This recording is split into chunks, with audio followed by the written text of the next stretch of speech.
Marathon really doesn't explain itself very well.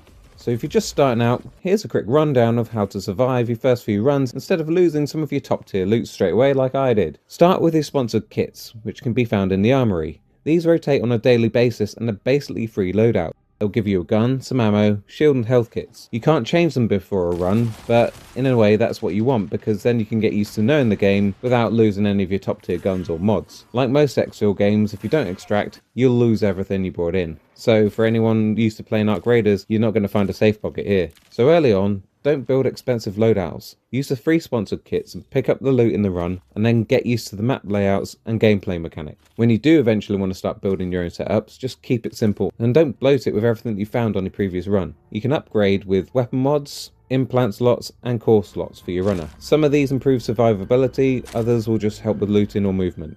Progression is mostly tied to codex entries and contracts. You'll unlock codex entries by literally doing anything in the game. Shooting an enemy, picking up some random loot, killing a bug.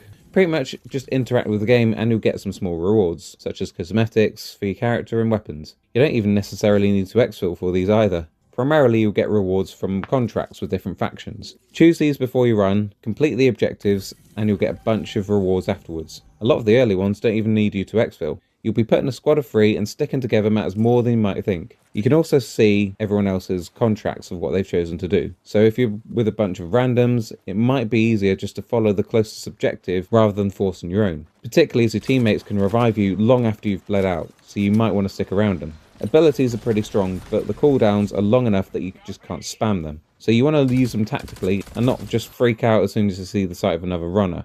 One small setting that can help is the Smart Heal. Hold down on the D-pad to enable it and it'll auto pick between health or shields depending what the game thinks you need at the time. It's not perfect, but it's quicker than doing it manually, particularly when you're in a firefight. For the first few runs, just focus on learning the maps, taking simple contracts and just exfil in when you can. You don't need to win every fight, you just need to leave with some decent loot. And be sure to check in the upgrades section what loot is worth keeping and what isn't. So, good luck runner, I'll see you in Tau Ceti.